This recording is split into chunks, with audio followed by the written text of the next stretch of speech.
Hey guys, ஃபைனலாக யமஹாவோட FZS version 5 launch வந்து பார்த்தீங்கன்னா அனௌன்ஸ் பண்ணியிருக்காங்க. வெர்ஷன் 5 டீலக்ஸ் மாடலில் மட்டும் பார்த்தீங்கன்னா உங்களுக்கு ப்ரீமியமான கான்ஃபிகரேஷன்ஸ் கொடுக்க போகிறதா அனௌன்ஸ் பண்ணியிருக்காங்க.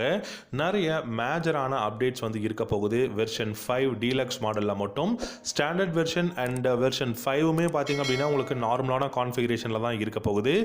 FZS வெர்ஷன் 5 டீலக்ஸ் மாடலில் மட்டும்தான் இப்போ நான் சொல்லக்கூடிய அப்டேட்ஸ் எல்லாமே லான்ச் பண்ண போகிறதா அனௌன்ஸ் பண்ணியிருக்காங்க. நிறைய மேஜரான அப்டேட்ஸாக இருக்க போகுது. யமஹாவோட MT-15 வெர்ஷன் 2க்கு கீழே இதை வந்து பொசிஷன் பண்ண போகிறதாகவும் சொல்லியிருக்காங்க. என்ன மாதிரியான மேஜரான அப்டேட்ஸ் இருக்க போகுது, நியூ டெக்னாலஜி என்ன கொடுக்க போகிறாங்க அப்படிங்கிறத கொஞ்சம் டீட்டெயில்டாக பார்க்கலாம். எப்போ லான்ச் பண்ண போகிறாங்க, என்ன ப்ரைஸ் அப்படிங்கிறத கொஞ்சம் டீட்டெயில்டாக நம்ம பார்க்கலாம். உங்களுக்கு இந்த யமஹாவோட FZS வெர்ஷன் 4 டீலக்ஸ் மாடல் பிடிச்சிருக்கா அப்படிங்கிறத வீடியோவோட காமெண்ட் செக்ஷனில் கமெண்ட் பண்ணுங்கள். இந்த வீடியோ பிடிச்சிருந்தா லைக் பண்ணிக்கோங்க. யமஹாவோட ஒரு பெஸ்ட் பைக் அண்டர் 1,50,000 இல்லைங்க, 1,50,000 நீங்கள் எடுத்துக்கிட்டீங்கன்னா கூட ஒரு நல்ல பெஸ்ட்டான பைக் வேல்யூ ஃபார் மணி அப்படின்னா FZS வெர்ஷன் 4 மாடல் நம்ம சொல்லலாம். டீலக்ஸ் இருக்குது, அதே சமயம் பார்த்தீங்கன்னா ஸ்டாண்டர்ட் வெர்ஷனும் இருக்குது. எல்லாமே பெஸ்ட்டான பைக் தான். ஆனால் இந்த வெர்ஷன் 4 டீலக்ஸ் மாடலில் பார்த்தீங்கன்னா நிறைய latest configurations and new design, new colours வந்து பார்த்தீங்கன்னா கொடுத்துருக்காங்க.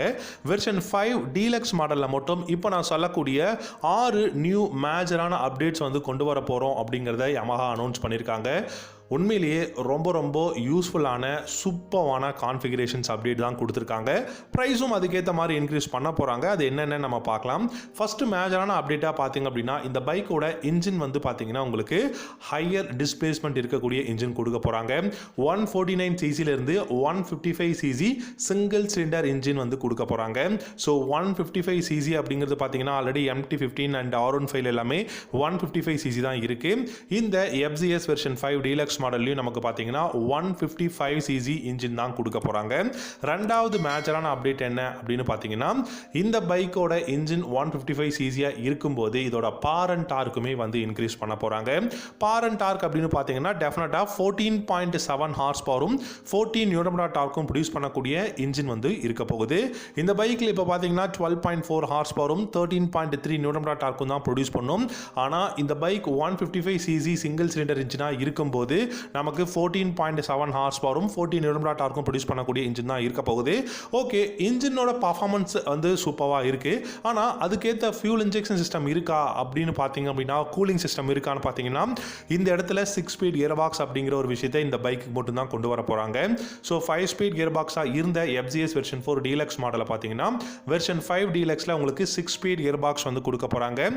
மூணாவது அப்டேட்டாக பார்த்தீங்க அப்படின்னா லிக்விட் கூலிங் சிஸ்டமும் இந்த பைக்கில் வரப்போகுது. ஸோ இது only for version 5 deluxe model மட்டும்தான் இந்த பைக்கோட ஒரு அப்டேட் எல்லாமே பார்த்தீங்கன்னா கொடுத்துருக்காங்க. இந்த வெர்ஷன் 5ல நம்ம 6 ஸ்பீட் கியர் பாக்ஸும் எதிர்பார்க்கலாம், லிக்விட் கூலிங் சிஸ்டம் எதிர்பார்க்கலாம், 155cc இன்ஜின் வந்து எதிர்பார்க்கலாம் அப்படிங்கிறத சொல்லியிருக்காங்க. நாலாவது மெயினான அப்டேட்டாக பார்த்தீங்க அப்படின்னா டியூயல் சேனல் ABS அப்படிங்கிற ஒரு விஷயம் கொண்டு வர போகிறாங்க. ஆல்ரெடி மைலேஜ் 45 km/லிட்டர் மைலேஜ் கொடுக்கும். டாப் ஸ்பீடும் 120 km/h தாராளமாக போகும். ட்ராக்ஷன் கண்ட்ரோல் கூட இப்போ பார்த்தீங்கன்னா லேட்டஸ்ட் 2023 அப்டேட்டில் கொடுத்துருக்காங்க. ஸோ இது எல்லாமே பெஸ்ட்டாக இருக்குது. ஆனால் சிங்கிள் சேனல் ABS தான் இருக்குது. நான் எல்லா வீடியோலையும் சொல்கிறேன், சிங்கிள் சேனல் ABS அப்படிங்கிறது ரொம்பவே வந்து நம்ம யோசிப்போம், ஓகே பெஸ்ட்டான ஒரு சிங்கிள் சேனலாவது இருக்கே அப்படின்னு சொல்லிட்டு. சிங்கிள் சேனல் எப்போவுமே ஒரு டேஞ்சரஸான ஒரு வெப்பன். அது கண்டிப்பாக ரொம்பவே கஷ்டம். நீங்கள் ட்ரம் பிரேக் கூட இருந்தால் நீங்கள் வண்டியை கண்ட்ரோல் பண்ணிடலாம். ஆனால் சிங்கிள் டிஸ்க் பிரேக் அது கூட கண்ட்ரோல் பண்ணிடலாம். சிங்கிள் சேனல் ABS அப்படிங்கிறது உங்களால் வந்து பார்த்தீங்கன்னா பைக்கை கண்ட்ரோல் பண்ணுறதுங்கிறது ஒரு ரொம்பவே கஷ்டமான விஷயம். ஒரு ரொம்பவே எமர்ஜென்சி டைமில் நீங்கள் பிரேக் புஷ் பண்ணுறீங்க அப்படிங்கும் போது உங்களுக்கு ரொம்பவே வந்து ஒரு தப்பான விஷயம் நடக்கிறதுக்கு சான்சஸ் இருக்குது. டியூயல் சேனல் ABS வந்து கொண்டு வர போகிறாங்க இந்த வெர்ஷன் 5 டீலக்ஸ் மாடலில். அலாங் வித் ட்ராக்ஷன் கண்ட்ரோலும் வந்து இருக்க போகுது. அண்ட் டயர்ஸ் அப்படின்னு பார்த்தீங்கன்னா 100/80 செக்ஷன் டயரும் ரியரில் 140/60 செக்ஷன் டயர் தான் இருக்க போகுது. அடுத்ததாக அஞ்சாவது மேஜரான அப்டேட்னு பார்த்தீங்கன்னா எல்லாருக்கும் தெரிஞ்சது தாங்க, டெலஸ்கோபிக் பதிலாக USD ஃப்ரண்ட் ஃபோக்ஸ் வந்து கொடுக்க போகிறாங்க. இந்த USD ஃப்ரண்ட் ஃபோக்ஸ் பார்த்தீங்க அப்படின்னா நமக்கு 37 mm தான் இந்த பைக்கில் இருக்கக்கூடிய சஸ்பென்ஷன் வந்து வரப்போகுது. ஆனால் இப்போ பார்த்தீங்கன்னா 41 mm டெலஸ்கோபிக் ஃபோக்ஸ் இருக்குது. USD ஃப்ரண்ட் ஃபோக்ஸ் வந்து கொடுக்க போகிறதுனால நமக்கு 37 mm USD ஃப்ரண்ட் ஃபோக்ஸ் வந்து கொடுக்க போகிறாங்க. 6th அப்டேட்டாக பார்த்தீங்க அப்படின்னா இதில் உங்களுக்கு நிறைய கிராஃபிக்ஸ் அண்ட் டிகல்ஸ் எல்லாமே வந்து ஆட் பண்ண போகிறதா சொல்லியிருக்காங்க. நியூ கிராஃபிக்ஸ், நியூ டிகல்ஸ் அப்படிங்கும்போது பைக்கோட ப்ரொஃபைலே பார்க்கறதுக்கு ரொம்பவே பியூட்டிஃபுல்லாக இருக்கும். கண்டிப்பாக பெஸ்ட்டான பைக்காகவும் இருக்கும். Already digital instrument cluster, bluetooth connectivity எல்லாமே இருக்குது. அண்ட் லைட் இன்ஜெக்ஷன் எல்லாமே LEDயில் கொடுத்துருக்காங்க. LED head lamp, LED tail lamp, LED indicators அப்படின்னு சொல்லிட்டு வெயிட் பண்ணி பார்க்கலாம். கூடிய சீக்கிரம் இந்த பைக் வந்து இந்தியாவில் லான்ச் பண்ண போகிறாங்க.